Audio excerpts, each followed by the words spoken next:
3 भागों में बांटा है। कल आपको मानसिक अभिरुचि के बारे में दिग्विजय सर बता चुके हैं वो किस प्रकार से अपनी क्लासेस को रखेंगे। आज मैं और संदीप सर दोनों आपको बताएंगे कि verbal, non verbal plus logical reasoning को हम किस प्रकार से प्लान करने वाले हैं और किस प्रकार से आपको क्लासेस कराई जाएंगी। तो बिल्कुल आपके पास सुनहरा मौका होगा कि आप लोग जो है अपने वतन पर वर्दी पा सकते हैं। तो अपनी पूरी ताकत से सभी लोग जुड़ जाइए, बिल्कुल शानदार तरीके से आपकी सारी क्लासेस होंगी। मैं आपको बता देता हूं रीजनिंग को हम किस प्रकार से कराने वाले हैं। मानसिक अभिरुचि के लिए दिग्विजय सर पहले ही बता चुके हैं कि वो अपनी क्लासेस को कैसे रखेंगे।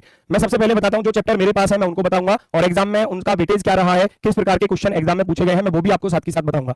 चैप्टर नेम यानी कि अगर मैं फिगर काउंटिंग की बात करूं तो 4 क्वेश्चन, 4 शिफ्टें हमारी बनी थी, 4 शिफ्टें बनी है तो हर शिफ्ट में एक क्वेश्चन पूछा गया है, तो 4 क्वेश्चन ये बन जाते हैं। तो ये चैप्टर अपने आप में इंपॉर्टेंट है कि हर शिफ्ट में इससे क्वेश्चन पूछा है, तो आगे भी पूरी संभावना है कि एग्जाम में क्वेश्चन इससे देखने को आपको मिलेगा। दूसरी मैं बात करूं कथन निष्कर्ष के भी, भाई हर शिफ्ट में 4 क्वेश्चन थे, सॉरी हर शिफ्ट में एक क्वेश्चन, टोटल 4 क्वेश्चन हो जाते हैं। ये टोटल क्वेश्चन है, 4 शिफ्ट आपकी बनी थी तो चारों शिफ्टों में एक क्वेश्चन, तो टोटल 4 क्वेश्चन। कथन पूर्व धारणा का हर शिफ्ट में एक क्वेश्चन था तो 4 क्वेश्चन यहां से भी बन जाते हैं, टोटल 4 शिफ्टों के। कथन तर्क का हर शिफ्ट में एक क्वेश्चन है तो टोटल 4 क्वेश्चन ये भी बन जाते हैं। कार्यवाही पिछली बार नहीं पूछी थी ना कारण प्रभाव पूछा था, तो ऐसा नहीं है कि हम इनको छोड़कर जाएंगे, भाई ये भी करने हैं। हो सकता है पिछली बार इनसे पूछा गया, हो सकता है अब की बार इनसे क्वेश्चन पूछ लिए जाए। तो मैं बात करता हूं ये आपके जो है दोनों चैप्टर पिछली बार तो नहीं पूछे गए थे, लेकिन हो सकता है कि इस बार देखने को मिले। मोस्ट इंपोर्टेंट डिसीजन मेकिंग की बात की जाए, निर्णय क्षमता डिसीजन मेकिंग के भाई हर शिफ्ट में 5-5 क्वेश्चन है ना। जो आप लोग कहते हो कि सर ये टाइम टेकिंग होता है, टाइम टेकिंग होता है, लेकिन मैं फिर भी यही कहूंगा कि अगर एक बार आप इन शर्तों को बहुत बारीकी से पढ़ लेते हैं तो ये 5 क्वेश्चन मैं कहूंगा आप इनको 3 मिनट से पहले कर सकते हो, लेकिन शर्तों को थोड़ा सा समय देना पड़ेगा, एक बार पढ़ना होगा, उसके अकॉर्डिंग चीजें सारी सॉल्व होती हैं। मिरर इमेज की बात करूं तो हर शिफ्ट में एक क्वेश्चन था और 2 शिफ्टों में 2-2 क्वेश्चन थे, तो टोटल 6 क्वेश्चन बन जाते हैं। ठीक है, टोटल 6 क्वेश्चन थे मिरर इमेज के। आगे मैं बात करता हूं paper folding and cutting and figure completion, तो यहां पेपर फोल्डिंग से ही क्वेश्चन था, केवल पेपर फोल्डिंग, कटिंग भी नहीं पूछा, पेपर को बस मोड़ना था, उस पे ड्रॉ किया गया था आकृति को और उसको बस फोल्ड करना था। ठीक है, तो फोल्डिंग वाले यहाँ 4 क्वेश्चन बने थे, यानी कि 4 शिफ्टों में हर शिफ्ट में एक क्वेश्चन। एनालॉजी सीरीज नहीं पूछा गया था, लेकिन फिगर फॉर्मेशन की बात करूं तो ये मोस्ट इंपोर्टेंट चैप्टर हो जाता है कि ये चैप्टर तो भाई यूपी पुलिस में पूछा ही जा रहा है। ठीक है, तो 4 क्वेश्चन आपके यहां से बन जाते हैं। क्लासिफिकेशन का भाई फिगर क्लासिफिकेशन का हर शिफ्ट में एक क्वेश्चन था, तो टोटल 4 क्वेश्चन। डाटा सफिशिएंसी नहीं पूछा गया था, लेकिन हम इसको कराएंगे, हो सकता है कि इस बार क्वेश्चन देखने को मिले। ठीक है, तो हमारी जो क्लासेस का पैटर्न होने वाला है, ये क्लासेस आपकी 29 जुलाई से स्टार्ट होंगी। 29 जुलाई से आपकी ये क्लासेस स्टार्ट होने वाली है, यानी कि दिन सोमवार से, तो शाम को 7:30 बजे, शाम को 7:30 बजे। बाकी सभी टीचर्स आपको बताएंगे किसकी क्लास कितने बजे से होने वाली है। तो 29 जुलाई शाम को 7:30 बजे से आपका प्रैक्टिस सेट 1 सबसे पहला चैप्टर मैं रखने वाला हूं, फिगर काउंटिंग, क्योंकि ये थोड़ा सा बड़ा भी है चैप्टर और वेटेज भी है इसका, हर शिफ्ट में एक क्वेश्चन है, तो 2 क्लासेस में हम इसको खत्म करेंगे। प्रैक्टिस सेट 1 और प्रैक्टिस सेट 2 में आपके 2 क्लासेस यहां पर इसकी लगने वाली है। प्रैक्टिस सेट 3 पर चलेंगे कथन निष्कर्ष, हर शिफ्ट में क्वेश्चन आया था। प्रैक्टिस 4 में हम चलेंगे कथन पूर्व धारणा, उसके बाद कथन तर्क और कथन कार्यवाही, कारण प्रभाव और डिसीजन मेकिंग की फिर 2 क्लास लगने वाली है, क्योंकि एक क्लास से इसकी पूर्ति नहीं होने वाली, तो 2 क्लासेस आपकी यहां लगने वाली है। बाकी एक क्लास में मैं आपको सारा अच्छे से बेहतरीन तरीके से समझा दूंगा। और प्रैक्टिस सेट नंबर 10 में हम चलेंगे मिरर इमेज और वाटर इमेज को लेकर। ठीक है, क्योंकि ये चैप्टर पूछा गया है, आसान है लेकिन पूछा गया है, तो क्वेश्चन मिलने की पूरी संभावना। 11वें नंबर का जो हमारा प्रैक्टिस सेट रहेगा पेपर फोल्डिंग एंड कटिंग और फिगर कंप्लीशन, यानी कि कागज मोड़ना और काटना, और उसके साथ होगा आपका आकृति पूरी करना, फिगर कंप्लीशन। 12वां होगा एनालॉजी और सीरीज, फिर होगा फिगर फॉर्मेशन की एक क्लास पूरी, क्योंकि ये चैप्टर इंपोर्टेंट है तो इसकी अकेले की एक क्लास लगानी होगी। इससे भी क्वेश्चन पूछा गया तो इसके भी लगभग 30 से 40 क्वेश्चन आपको यहां पर कराऊंगा, जिससे कि सारी टाइप यहां पर कवर हो जाए, और लास्ट में डाटा सफिशिएंसी आपको कराई जाएगी। ठीक है, तो इस तरीके से हमारे ये 15 सेट हैं जिनको हम आपको कराने वाले हैं। सोमवार से 29 जुलाई से सारे प्रैक्टिस सेट आपके स्टार्ट होने वाले हैं सभी सब्जेक्ट के, तो बिल्कुल आप लोग तैयार रहिए एकदम शानदार तरीके से। ठीक है, और आगे फिर आपको मैं बता दूं ये आपका टाइम टेबल है, अगर आप इसको देखना चाहें तो सबसे पहले हिंदी का प्रैक्टिस सेट होगा आपका दोपहर के 1 बजे, हिंदी का प्रैक्टिस सेट। उसके बाद आपका यूपीजी के दोपहर के 2 बजे, जीएस 3 बजे नवीन सर, मैथ 5 बजे राहुल तेवतिया सर, और भैया मानसिक अभिरुचि 6 बजे। ये रीजनिंग का पोर्शन हो जाता है, लास्ट में तीनों क्लास ही आपकी रीजनिंग की है, क्योंकि रीजनिंग का पोर्शन बड़ा है, 55 क्वेश्चन आपको मिलने वाले हैं, तो जिसमें मानसिक अभिरुचि दिग्विजय सर कराएंगे शाम को 6 बजे, और 7:30 बजे non verbal plus decision making plus logical reasoning 7:30 बजे। वर्बल रीजनिंग की क्लास 8:30 बजे से संदीप सर कराएंगे, जो अभी आपको बताएंगे कि वो किस तरीके से अपनी सारी क्लासों को रखने वाले हैं। ठीक है, तो बिल्कुल जुड़ना ना भूलें आप सभी लोग इस क्लास से, और बाकी आगे संदीप सर आपको बताएंगे कि वो अपनी क्लासेस को किस प्रकार से कराने वाले हैं। नमस्कार भाई मेरे यूपी पुलिस के धुरंधरों, कैसे हो आप सभी लोग? एक बार थम्स अप कर दो, आवाज वगैरह सब ओके है? मेरे प्यारे दोस्तों, बहुत दिन बाद यूपी पुलिस वाले मेरे धुरंधरों से भाभी मेरे आने वाले वो जवान जिनके बदन पर वर्दी होगी, और सोचो उस पल को कि जब जिस दिन मेरिट का रिजल्ट आ रहा होगा और आप लोगों को कोई फोन करके बता रहा होगा कि भैया आज रिजल्ट आया है और क्या तुमने देखा कि तुम्हारा नाम आ चुका है मेरिट लिस्ट में। और उस टाइम पर मेरिट लिस्ट के नाम को आप जल्दी से चेक करके सबसे पहला फोन पापा के पास, मम्मी के पास कर रहे होगे और कह रहे होगे कि बस जिस दिन का इंतजार था वो दिन पूरा हो चुका है, कामयाब हो चुका है तुम्हारा शेर, बजवा दो पूरे गांव में इस नाम का डंका कि भैया उनके बेटे ने फतेह हासिल कर ली है, और दिखा दो दुनिया को जो लोग कहते थे कि इनके खानदान में कौन कामयाब है, दिखा दो कि आज इनका शेर कामयाब है। मेरे प्यारे वीरों, मैं बात कर रहा हूं अब इन बचे हुए 20 से 25 दिनों की। जान लगा दो या जाने दो, 2 ऑप्शन है आपके पास, या तो एकदम अलग हट जाओ, सोचते रहो इसी टेंशन में कि भैया समय नहीं बचा हुआ है, क्या करेंगे, समय ही नहीं बचा, कैसे कर पाएंगे। या दूसरा रास्ता यह है कि जितना समय बचा है अपने आप को साबित करने के लिए, अपने आप को साबित करने के लिए पूरी जान लगा दो, तो निश्चित रूप से सफलता दूर नहीं हो सकती, आप कामयाब होंगे। मन में यह संकल्प लेकर, यह विश्वास लेकर आगे बढ़ोगे तो दुनिया की कोई ताकत तुम्हें रोक नहीं सकती। उन सब लोगों को झुकना होगा तुम्हारे आगे जो कहते हैं कि तुम नहीं कर सकते, क्योंकि रिजल्ट के बाद वो सब लोग बस यही कहने वाले हैं कि हमें तुम पर पहले से ही भरोसा था। रीजनिंग में क्या आने वाला है, वर्बल रीजनिंग में कैसे कैसे क्वेश्चन आने वाले हैं, मेरे प्यारे दोस्तों, मेरे प्यारे वीरों, एक बार समझने की कोशिश करना। बताएंगे कि अगर मैं रीजनिंग में वर्बल रीजनिंग की बात करूं तो मैं यहां पर पहले आपको बताऊंगा कि टोटल 4 शिफ्ट में आपका वेटेज कितना रहा था।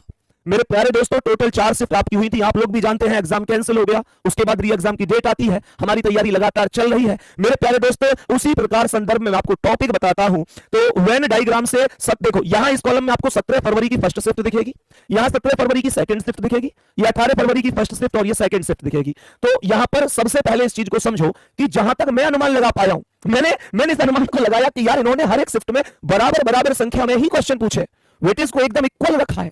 प्यारे दोस्तों, ऐसे समझो कि वेन डायग्राम में 4-4 क्वेश्चन इन्होंने हर एक शिफ्ट में पूछे हैं, 4-4 क्वेश्चन हर एक शिफ्ट में पूछे हैं। मैथमेटिकल ऑपरेशन में 2-2 क्वेश्चन हर एक शिफ्ट में पूछे हैं। ये सब कुछ मैं आपको कराने वाला हूं। मैं अभी आपको पूरा यहां पर ओवरऑल बताऊंगा कि कौन कौन से टॉपिक से क्या भूमिका रही है, यहां पर समझेंगे।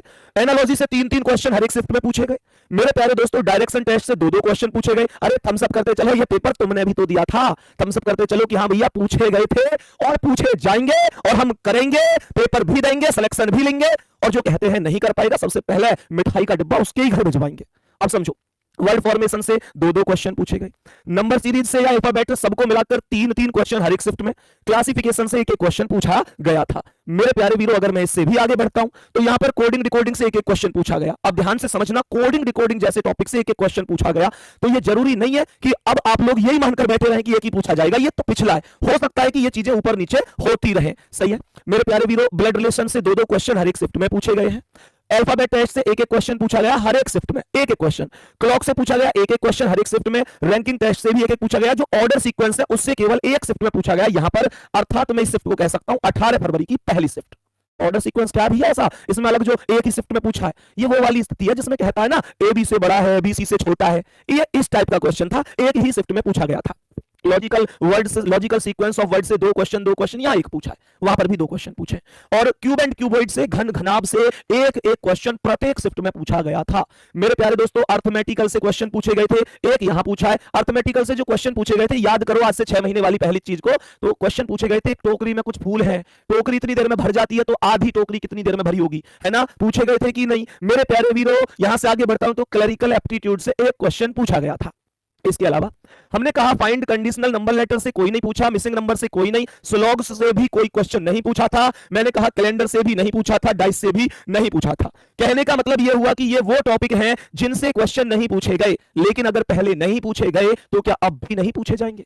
पहले नहीं पूछे गए तो क्या अब भी नहीं पूछे जाएंगे? कोई गारंटी नहीं है, पूछे भी जा सकते हैं, नहीं भी। मेरे कहने का मतलब सीधा सीधा सा होगा कि मैं आप लोगों को जितने टॉपिक मैंने आपको यहां पर दिखाए हैं, चाहे वहां से क्वेश्चन पूछे गए हो चाहे ना पूछे गए हो, मैं सारे के सारे क्वेश्चन आप लोगों के लिए करवाऊंगा, हर एक टॉपिक को करवाऊंगा, चाहे पूछा गया हो या ना पूछा गया हो। अब पढ़ेंगे कैसे सर? समय तो बहुत कम बचा है, फिर कैसे पढ़ेंगे हम? कैसे पढ़ेंगे? तो टोटल टॉपिक 1 2 3 4 5 6, लगभग 6 तो ये हुए, 7 8 9 10 11 12 13 14 15 और 16 17 18 19 20 21 22, लगभग ये मैं कहूं मैक्सिमम 25 होंगे, उससे ज्यादा तो नहीं होंगे। और दिन कितने? 15 दिन में ये प्रैक्टिस सेट लूंगा, 15 दिन प्रैक्टिस सेट लूंगा, जिसमें आपका प्रैक्टिस सेट 29 तारीख अर्थात दिन सोमवार परसों से प्रारंभ होगा। और रीजनिंग की मेरी क्लास शाम को 8:30 बजे रहेगी। प्रत्येक विषय की क्लास किस किस समय होगी मैं अभी आपको वो भी दिखा दूंगा, वैसे आप लोगों को बेहतर पता भी है, पर फिर भी एक बार दिखा दूंगा। इसी संदर्भ में रीजनिंग की क्लास मेरे प्यारे दोस्त, वर्बल रीजनिंग क्लास में 8:30 बजे लूंगा। मुझसे जस्ट पहले राहुल सर आपको नॉन वर्बल प्लस जो लैंग्वेज वाले वो, और उनसे पहले दिग्विजय सर मानसिक अभिरुचि की क्लास ले रहे होंगे।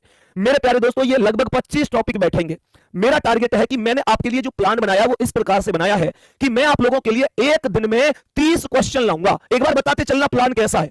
30 क्वेश्चन लाऊंगा, 30 क्वेश्चन लाऊंगा। मेरे प्यारे दोस्त, इसका मतलब 15 प्रैक्टिस सेट में हमारे पास 450 क्वेश्चन सॉल्व हो जाएंगे।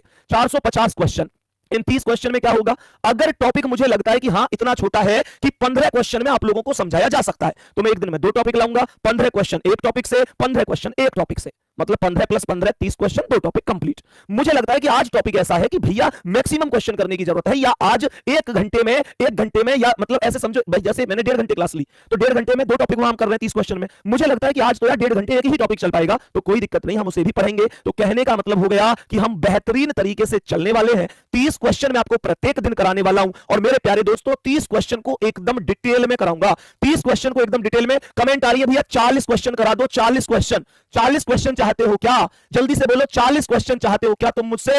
मेरे प्यारे वीरों, आज तक यूपी पुलिस के दम पर ही हम लोग उछलते आए हैं। अगर आपका कहना है कि 40 क्वेश्चन, अब तक तो मैंने में 30 क्वेश्चन लेकर बैठा था, लेकिन अगर आप चाहते हैं 40 करा दूं तो जाओ, 40 क्वेश्चन आप लोगों के लिए करवाऊंगा प्रतिदिन। थोड़ी ज्यादा और मेहनत लगेगी तो लगने दो मेरे प्यारे दोस्त। 40 क्वेश्चन मैं आप लोगों के लिए प्रतिदिन कराऊंगा। अब तो खुश हो, 20-20 क्वेश्चन हो जाएंगे, कोई दिक्कत नहीं है। थोड़ी मेहनत ज्यादा कर लेंगे, कोई दिक्कत नहीं है।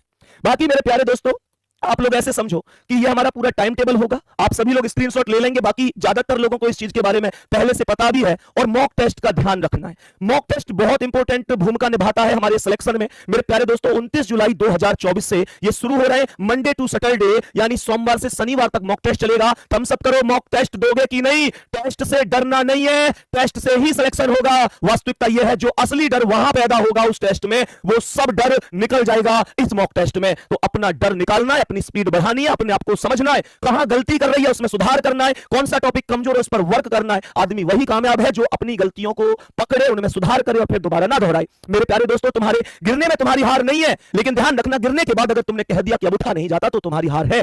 तो ये हमारे पास जो टाइमिंग रहेगी वो सुबह 6 बजे रहेगी। मॉक टेस्ट आपका अपलोड हो जाएगा, देने के लिए आप कभी भी दे सकते हो।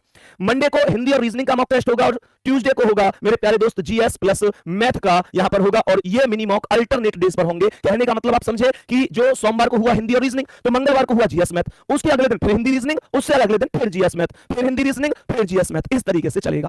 बाकी लास्ट में यही कहूंगा कि मेहनत करते रहो, वो दिन दूर सच में है ही नहीं जब आप निश्चित रूप से सफलता पर होंगे और आपको सफलता मिल रही होगी।